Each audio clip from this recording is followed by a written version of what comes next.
Alright, Boku no Hero. So the first thing I have to say about this episode was that it was excellent. This is really the type of episode I've been looking for and I've been waiting for from Boku no Hero. The first thing I noticed is that Midoriya is doing a lot for his team and he's really an integral part of the team. So even though he's just a student, he's really keeping up with the pro heroes, and without him they wouldn't have a big part of the team. And that can be seen with him kicking the walls down, that can be seen with him taking Mimic.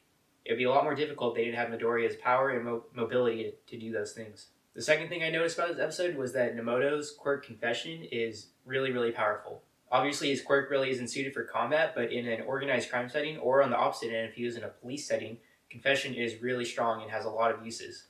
So it definitely is something to be very scared of on the side of the Yakuza. And I really like the kind of psychological warfare that he played with Mirio, when he said there's no need for emotions for things to run smoothly, and then he said you did the same thing with Eri, and Mirio said that's right. But the thing is, when Nemoto keeps going, Mirio doesn't say anything.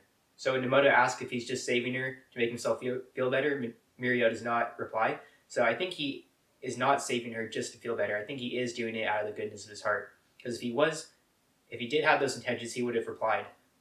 And then that made me think about that all the interns or the students are being tested in some way. They're being tested to see if they can live up to the standards of a true hero. Red Riot got tested and he passed. And Lemillion is being tested right now. He's being tested if his intentions are true, and he's being tested in a combat situation. And next episode, I'm pretty sure Midoriya is going to be tested. So they're all being tested in some way if they have what it takes to be a hero, which I found very interesting. And more evidence for this is when Overhaul keeps calling Lemillion Mr. Student. He's still a student, but this test is to see if he's capable and does he deserve to be considered a true hero or a pro hero. And I think he passes the test when he sacrifices his quirk for Eri. I don't know if he knew exactly that he was going to lose his quirk, but even if he didn't, he still sacrificed, he still put himself in front of the bullet to protect her. So I think that shows that he does pass the test and he is deserving of being a true hero. So Lemillion was a great part of the episode. There was excellent combat with him. I really liked that he was part of this test. And then the other character we learned a lot about is Overhaul. Overhaul is extremely strong, and it was kind of interesting to see him lose his cool. I thought he was cool, calm, and collected, but he does kind of lose it at the end, so he does kind of break apart, which is interesting.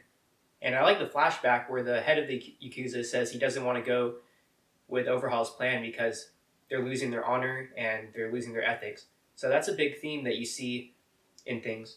The older generation has a code of honor, they have ethics, and then the next generation loses that ethics. And this can be seen in things like shows like The Wire. Avon has ethics, and then Marlowe, he has no ethics. So it's a big theme, and it's good to see that kind of higher level theme or higher level thinking is being present in the anime. So Boku no Hero did a really good job with that, and I really like that. So overall, everything about this episode was great. The combat, the story, and the ending where Midoriya just pops through the hole in the wall, that makes me even more excited for the rest.